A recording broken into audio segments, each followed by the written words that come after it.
찍은 동영상입니다. 제가 하고 있는 것은 크게 세 가지로 나눌 수 있습니다. 학교 사역, 유치원부터 금년에는 고등학교 1학년까지 학원 사역과 그리고 교회 사역, 그리고 이웃 마을, 비가 새는 집들을 새로 고쳐주는 집짓기 사역, 그리고 산골 마을들을 도와주는 그러한 일들을 하고 있습니다. 그런데 저희가 사역하고 있는 이 니카라과 땅에 저희가 지금까지 전혀 생각해보지도 못했고 꿈에서조차 생각해보지도 못하는 현재의 정권에 반대하는 반정부 데모가 일어나서 이렇게 갑작스럽게 우리 니카라과 선교사들이 미국을 비롯한 대한민국 여러 곳에 흩어져서 지금 피난 나와 있게 되었습니다. 당초에 니카라과는 5년 단임입니다. 대통령이 한 번 당선이 선거로 해서 당선이 되면은 5년 딱 한 텀밖에 할 수 없게 되었고 있습니다. 그런데 현재 대통령은 5년을 두 텀 하고 지금 세 번째 약 15년째 대통령직을 하고 있습니다. 그런데 당초에는 헌법으로 되어 있지 못하는 것을 헌법을 바꿔가면서 고쳐가면서 지금까지 이렇게 해왔는데, 이럴 때마다 정부 지식인뿐만 아니라 대학생들도 옳소, 대통령 잘하니까 뭐 15년 동안 더 해야 된다고 박수치면서 친정부 데모를 해왔었습니다. 지금까지. 그런데 지난 4월 19일부터 약 2달 반 동안 유례 없던 반정부 데모를 하고 있습니다. 지금까지 약 한 280여 명이 죽었고, 그리고 1,500여 명이 부상을 당했으며, 그리고 약 160명은 어디로 갔는지 행방조차 알 수 없는 그런 상태입니다. 이러한 큰 희생을 치르며 장기간 계속되고 있습니다마는 아직까지도 데모의 열기는 꺼질 줄 모르고 불타오르고 있습니다. 제일 처음에 이 데모가 시작된 배경은 니카라과 땅은 대한민국 남한의 1.2배 정도 됩니다. 상당히 큰 넓은 땅입니다. 그리고 대서양 쪽으로는 사람들이 그렇게 많이 살지를 않고 있습니다. 그런데 대서양 쪽에 약 6,000에이커 되는 땅에 사람이 살고 있는 땅인데, 거기에 정부에서 불을 질러버렸습니다. 불로 태워버리고, 그러니까 불길이 오니까 그곳에 살고 있던 원주민들이 다른 땅으로 피해갔죠. 도망을 갔죠. 이제 피난을 갔죠. 그러니까 그 땅을 이제 사람이 살지 않게 되니까 그 땅을 정부 소유로, 정부의 개인 소유로 이렇게 사유지로 만들어 버렸습니다. 쉽게 얘기해서 사람이 살고 있는 땅에 불을 지르고 그 땅을 빼앗았습니다. 그것을 아무도 모르고 있었는데 일부 대학생들이 알기 시작해서 처음에 데모를 시작하고 있었습니다. 그런데 그런 등에 더 큰 일이 일어났습니다. 즉 정부에서 우리 미국에서도 국민연금이라는 게 아마 펜션이라는 게 있을 것 같습니다. 한국에서는 국민연금이라고 그러는데, 즉 퇴직한 사람들에게 약 100불 정도의 국민연금을 주고 있었습니다. 그런데 이 정부에서 대통령 측근들이 국민연금 중에서 약 5억 불을 빼서 인마이 포켓을 해버렸습니다. 그리고 또 국민연금 기금을 엉터리로 사용하기 시작했었습니다. 그래서 국민연금이 없기 때문에 각 개인들한테 줘야 될 약 100불을 다 못 주겠다. 이달부터 당신들은 30불만 받아라. 30불 가지고 생활해라. 그렇게 이야기를 했고, 두 번째, 그 다음에 회사 다니고 있는 사람들이 약 6.25%를 내고 있는데, 자, 금년부터 이달부터는 10%를 내라. 그리고 기업이나 고용주들은 지금 국민연금으로 20%를 내고 있습니다. 그런데 너무 적다. 30% 내라. 그렇게 이 내는 사람들한테서는 많이 받고, 그리고 줄 사람들한테는 조금만 주는 그런 국민연금법을 개혁을 해서 바꾸어서 실시를 공포를 했습니다. 그러자 당장 먹고 살기에 힘이 든 나이 드신 어르신들이 길거리에 나오셨습니다. 머리에 쌈에 들고 길거리에 나와서 국민연금 돈 더 달라라고 길거리에 나오니까 정부에서 경찰력을 동원해서 그 어르신들을 이렇게 탄압을 하고 때리고 그랬었습니다. 그러자 맞고 들어온 자기 부모님들을 본 그 일가 친척들이 다 거리에 나왔습니다. 니카라구아는 보통 한 가족이 있으면은 보통 일가 친척들이 한 100여 명, 100명에서 한 200명이 그 마을에 같이 삽니다. 그러니까 한 어르신이 얻어 터지면 어떻게 되겠어요? 한 200여 명이 그냥 모여서 길가에 와서 데모를 하기 시작했습니다. 그래서 국민연금을 반대하는 그 개혁을 하는 그것에 반대하는 그 데모와 그 다음에 학생들의 데모가 하나가 되어서 완전히 니카라구아가 데모 상태로 빠지게 되었습니다. 제일 처음에 마나구아 시에서 시작한 데모가 이제는 전국 방방곡곡에 다 마나구아 시뿐만 아니라 지방에 있는 도시 보아코, 레온, 그라나다 전국에서 다 일어나고 있고, 그리고 어린애들로부터 어르신들까지, 그리고 기업인들까지, 학생들까지 다 합쳐서 전국 방방곡곡 남녀노소 할 것 없이 하나가 되어서 지금 반정부 데모를 일으키고 있습니다. 그런데 이것을 탄압하기 위해서 경찰력을 동원하고, 그리고 산디니스타 열혈 당원들을 동원해서 탄압하고 죽이고 그렇게 했는데, 그것마저도 부족해서 최근에는 정부에서 용병들, 베네수엘라 가난한 나라에서 용병 모집합니다. 그리고 쿠바에서 오는 용병 환영합니다. 심지어 미국에서도 용병들이 있으면 돈 주고 고용하겠습니다 라고 광고를 하고 법을 고치고 있습니다. 그래서 그 용병들을 통해서 데모를 진압하겠다는 그러한 정책까지 펴고 있는 상황입니다. 그리고 한 가지로 데모를 진압하기 위해서 최근에 3층으로 된 아주 괜찮은 집이 있었습니다. 3층이니까 상당히 높은 집 아닙니까?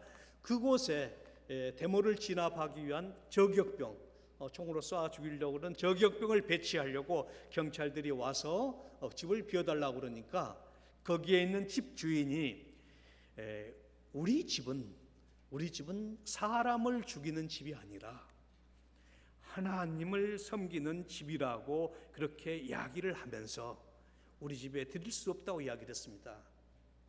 그랬더니 그 경찰부대가 애들부터 그곳에 사는 어른들까지 다 집어넣고 나오지 못하도록 막고, 그리고 불을 질러버렸습니다. 그래서 2살 먹은 어린애, 3살 먹은 어린애, 그리고 어르신들까지 모두 일가족 7명이 불에 타서 죽는 그런 일까지 벌어지고 있습니다. 그리고 지금 길거리에서 사람 죽이는 것이 어른들만 보고 죽이는 게 아닙니다. 그냥 길거리에 보다가 눈에 거슬리는 사람이 있으면 어린애든지 어리든지 상관하지 않습니다. 그냥 조준사격을 해서 죽이고 다니고 있습니다. 그래서 전 국토를 그냥 공포의 분위기를 조성하면서 데모를 못하게 하고 있습니다. 그럼에도 불구하고 어제는 몇만 명이 나온지 모르겠습니다. 길거리에 몇만 명의 시민들이 나와서 평화의 행진을 하기까지 했었습니다. 그런 평화의 시대를 향해서도 어제 총을 쏘았었습니다. 이게 니카라구아의 현재의 실정입니다. 정말 먹을 것 때문에, 제일 처음에는 먹을 것 때문에 시작했던 데모가 이제는 니카라구아의 정의, 공의, 그리고 참되온 하나님의 나라가 되기를 원하는 그러한 요구를 하기 시작하며 정부는 물러나라고 그렇게 데모를 하고 있습니다. 자기가 크리스찬임을 증거하는 순교자들도 나오고 있고, 이제 많은 데모의 중심에 크리스천 대학생들이 그 중심을 이루고 있습니다. 제가 외국인이 아니고 제가 선교사가 아니라고 그러면은, 그리고 니카라구아 국민이라면 비록 나이는 먹었지만 그곳에 참여하고 싶은 마음이 간절할 정도로 심각한 상황이고, 1980년대 한국에서 일어났던 어떤 반정부 데모와 상당 부분 오버랩되고 있습니다. 지금 저는 흰머리가 가득하고 그리고 어깨도 상당히 굽어진 60대입니다만 제가 20대 학창 시절에는 반정부 데모에 앞장서 싸우다가 생명이 위급한 그리고 죽음이 눈앞에 다가온 그 위기의 순간이 있었습니다. 그 위기의 순간에 무의식적으로 하나님 저를 살려주십시오. 소리도 치지도 못하고 마음속으로 하나님 저를 살려주십시오. 그러면 하나님을 위해 일하겠습니다 라고 마음속으로 기도했습니다. 하나님께서는 제 마음의 기도에도 응답해 주셔서 그 위기의 상황에서 탈출하도록 도와주셨고, 그리고 데모가 다 끝난 2-3개월 뒤에 저는 군경 합동수사본부에 끌려갔었습니다만 하나님께서 치주하는 사람들의 눈을 가리워 주시사 혐의가 없다고 풀려났고, 그리고 대학을 무사히 졸업하고, 그리고 그 당시에도 좀 들어가기 힘들었던 삼성그룹 신입사원 공채시험에 합격을 해서 15년 동안 삼성에서 일할 수 있게 되었습니다. 정말 제가 죽음의 위기에 벗어난 것도, 그리고 또한 삼성에서 일할 수 있었던 것도 다 하나님의 은혜인 것입니다. 그런데 저는 그 하나님의 은혜를 까맣게 잊어버리고 하나님을 위해서 일하겠다는 그 마음의 소원도 까맣게 잊어버리고 그냥 세상 사람들처럼, 그냥 예수 믿지 않는 사람들처럼 그냥 세상 사는 재미 속에, 먹고 놀고 돈 버는 그 재무 속에 빠져서 살아만 갔었습니다.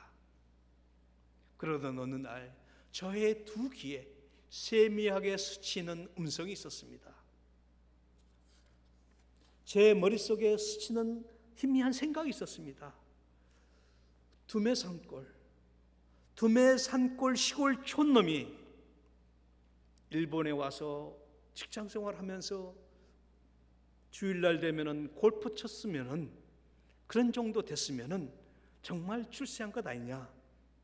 먹고 싶은 것 어느 정도 먹을 수 있고, 사고 싶은 것 어느 정도 살 수 있고, 하고 싶은 것 어느 정도 할 수 있었으면 이제 족하지 않느냐.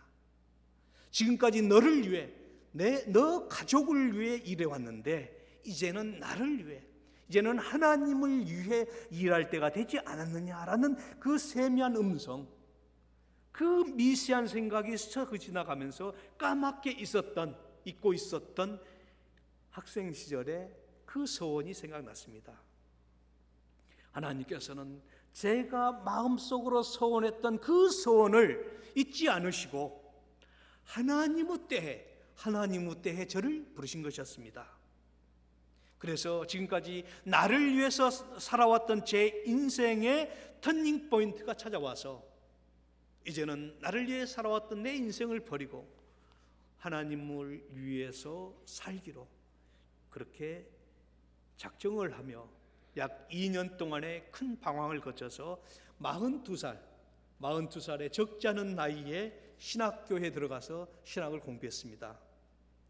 사실 40살 넘어서 공부한다는 것이 쉽지가 않았었습니다. 머리는 굳었고 더더욱 신학을 공부한다는 것은 결코 쉽지가 않았었습니다. 그리고 히브리어, 헬라어, 지금도 잘 못합니다만은 그것을 한다는 것은 저한테는 정말 엄청나게 힘든 것이었습니다.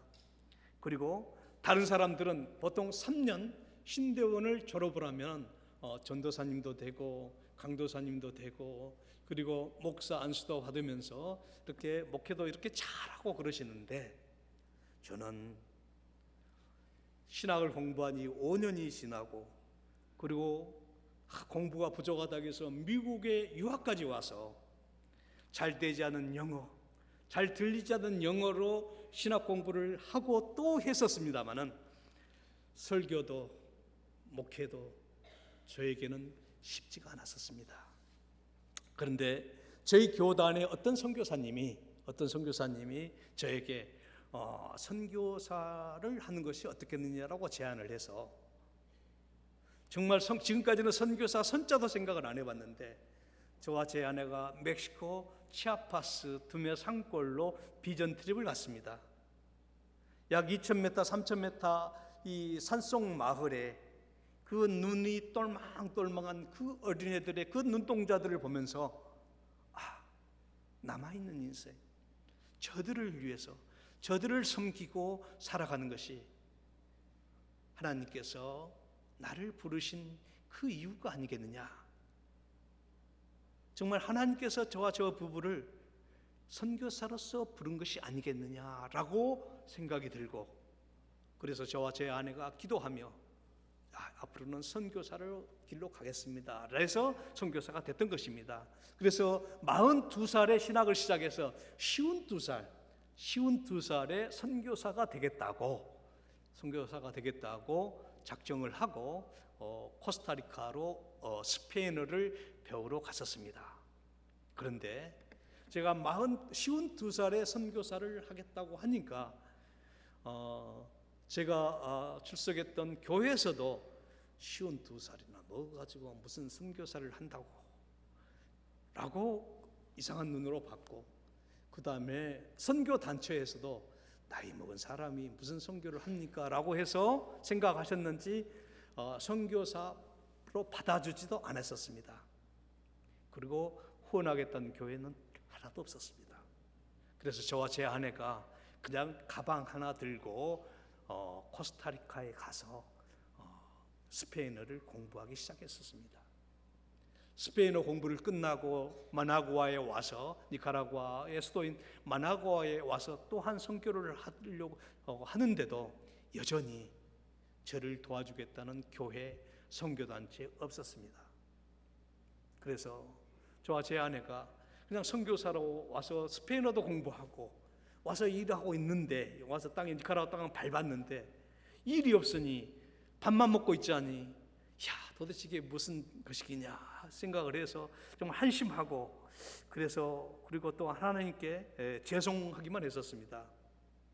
그래서 그때 돈이 안 들고 선교할 수 있는 것이 뭐냐 생각을 해보니까 버스 타고 다니면서 전도하는 것, 그거라 그러면 돈이 안 들어도 되겠다. 당장 우리가 먹을 수 있는 것만 조금만 있으면 되겠다라고 생각을 해서 그걸 하기로 하고, 저와 제 아내가 약 7분 정도 스피치, 즉 하나님이 어떤 분이시고 예수님이 누구시고 우리가 어떻게 구원을 얻고 그 다음에 구원 얻은 우리들은 어떻게 이 땅에서 살아가야 되는지 약 7분 정도 스페인어로 된 전도문을 달달달달달 외워가지고 이런 조그만 시내버스 안에 타서 제가 운전석 뒤에 서고, 그리고 앉아있는 니카라구아 사람들을 향해서 7분 스피치를 했습니다.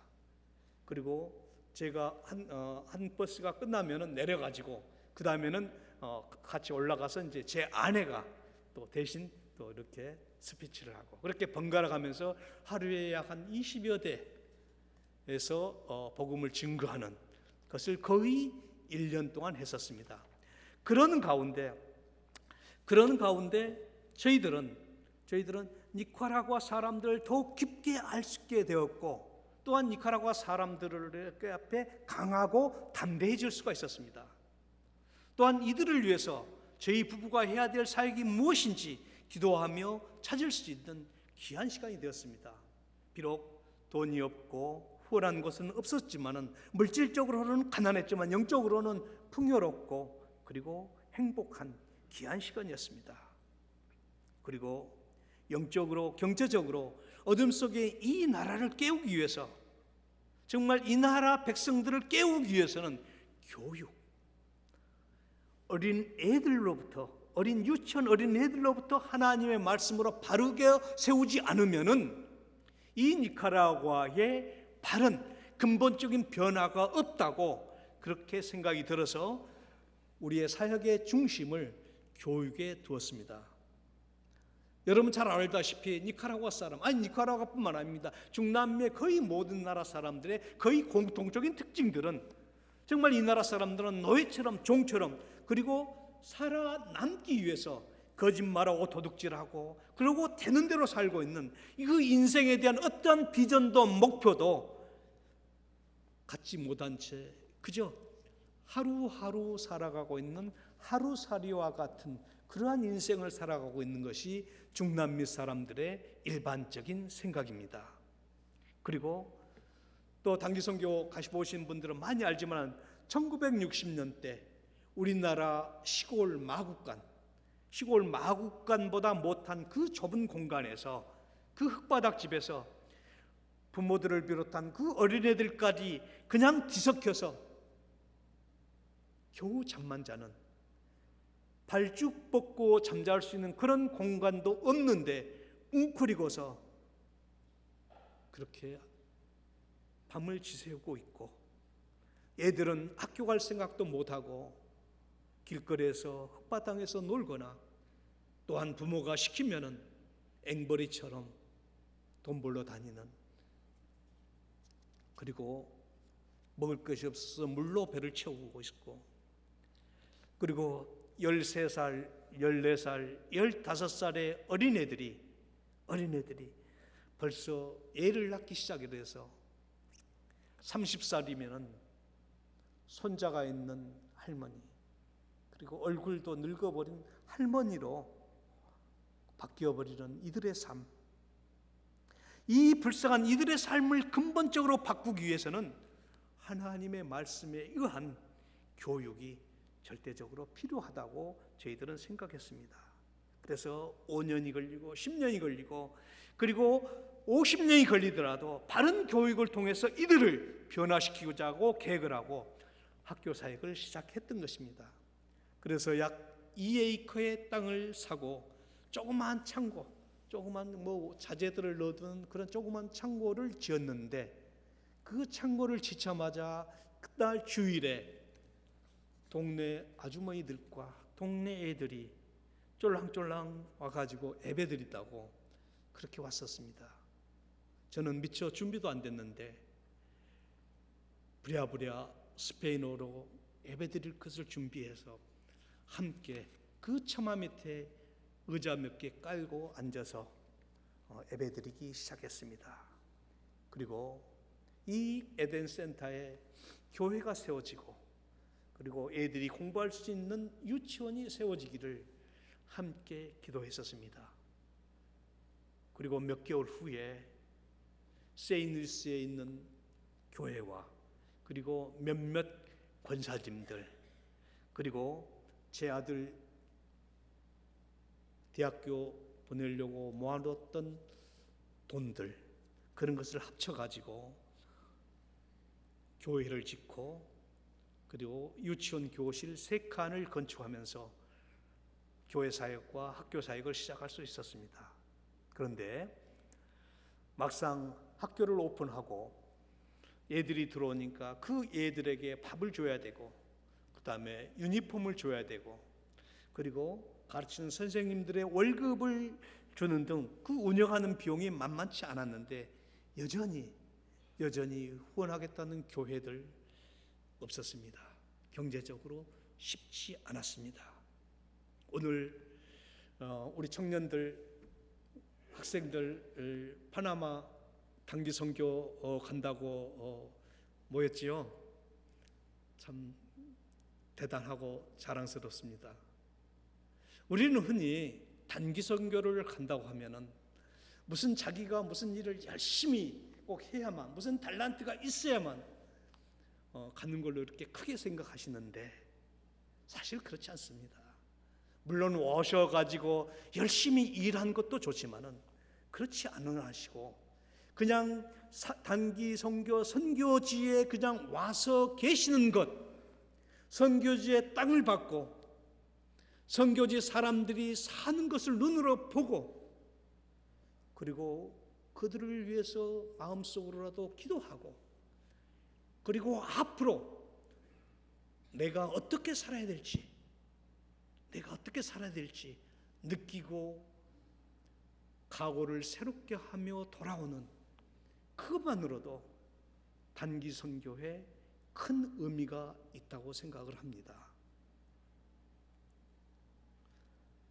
저희가 제일 처음에 단기 선교 그렇게 학교를 시작을 하고 교회를 시작했었지만은 저희 산지에 선교팀 단기 선교로 오는 분 한 분도 없었습니다.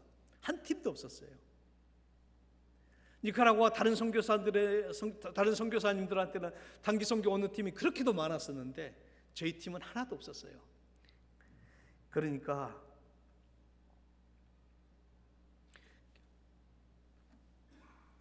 선교팀도 오지를 않죠.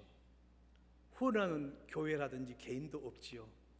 그러다 보니까 저와 제 아내는 뭔가 잘못된 것 아닌가, 그 학교 사역을 한다고 하는 것도 뭐 잘못이 아닌가, 아니면은 심지어 하나님께서 저와 제 아내를 선교사로 보내지 않았는데 괜히 우리가 선교사 한다고 여기까지 와서 고생하고 있는 거 아닌가, 그런 생각이 들어서 그냥 한국으로 돌아갈까, 그런 생각까지 했었습니다.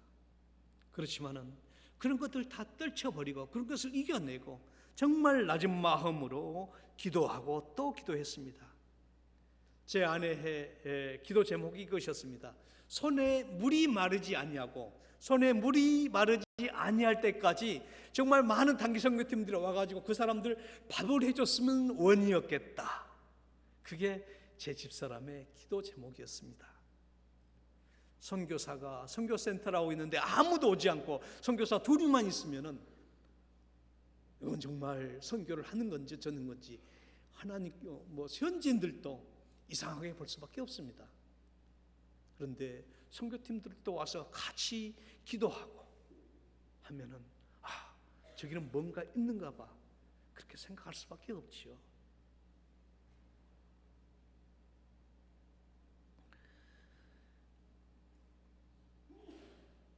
정말 그 힘들고 그 힘든 그 순간에 저와 제 아내는 사람을 보지 아니하고 더더욱 사람에게 기대지 아니하고 하나님만 바라보았습니다. 나의 도움은 사람에게서 오지 아니하고 하나님께로 온다는, 하나님으로부터 나의 도움은 온다는 그 믿음으로 위기의 순간들을 버텨냈습니다. 그런데 그 어느 해인지 2014년인지 13년인지 정확히 제가 기억을 못하겠습니다만은 1월 1일 날 저에게 이메일이 왔습니다. 어떤 장로님이 저에게 보낸 이메일인데 아직도 저는 그것을 기억하고 있습니다.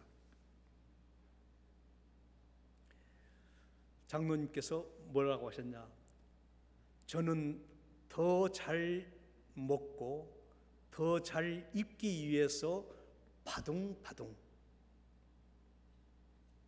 선교사님은 하나님 일 한다고 바둥바둥 하는 것은 똑같은데 하나님께서는 어떤 것을 더 기뻐 받으실까요? 라고 이메일을 저에게 보내왔습니다. 그 이메일이 도착하는 그 달부터 제가 알지 못하는 여기저기에서 후원하겠다는 소식들이 들려오고 또한 단기 선교팀이 오기 시작했습니다.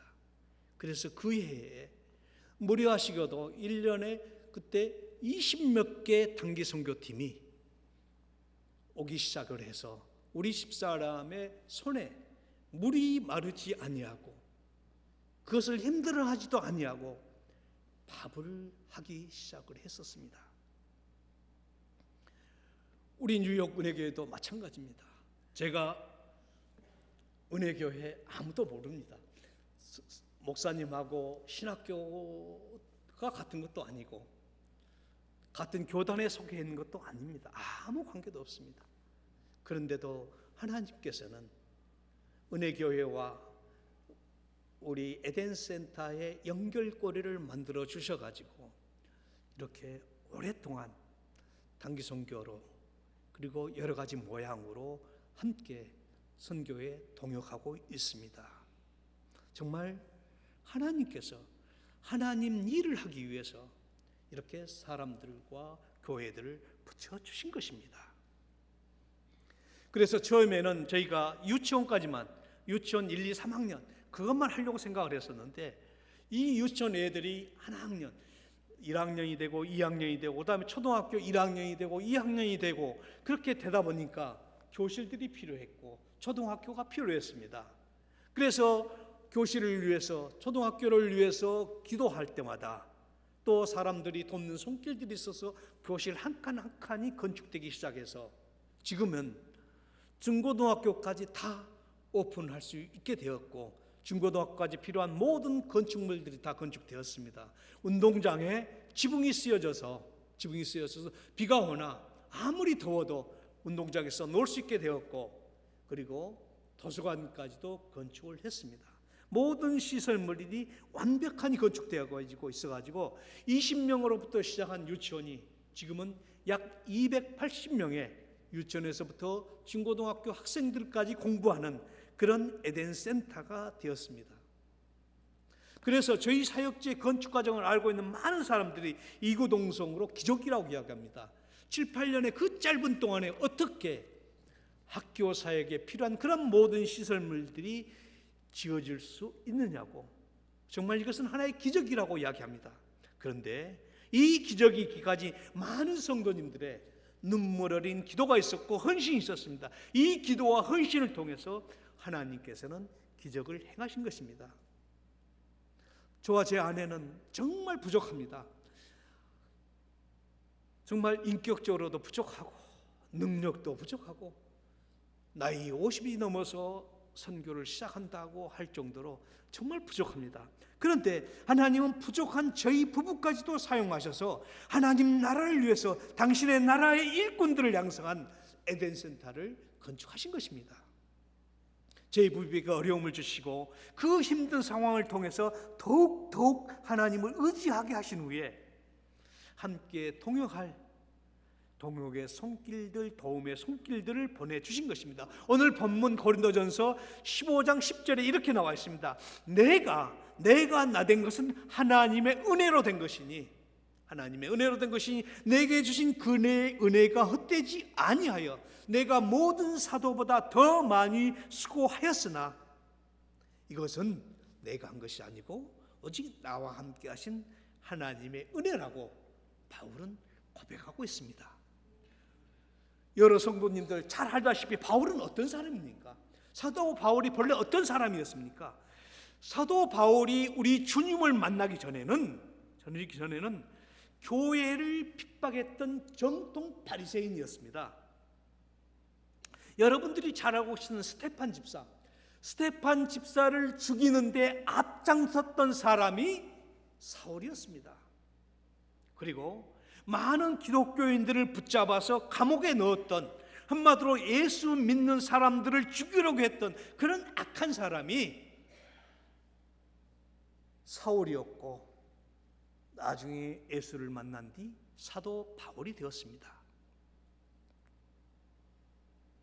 그렇게 악한 사울을 하나님께서 이 박해자 대적자 사울에게 은혜를 내려주셔서 하나님 우리 주님을 만나게 해주시고, 그리고 온 세계에 복음을 전하는 전도자, 선교사로 사용하셨던 것입니다. 우리가 아무리 부족하고 우리가 아무리 악하다 할지라도 하나님의 장중에 들어가면 하나님께서 사용하시는 도구가 될 수 있는 것입니다. 우리가 부족하다, 나는 못해, 그것은 핑계거리에 지나지 않습니다.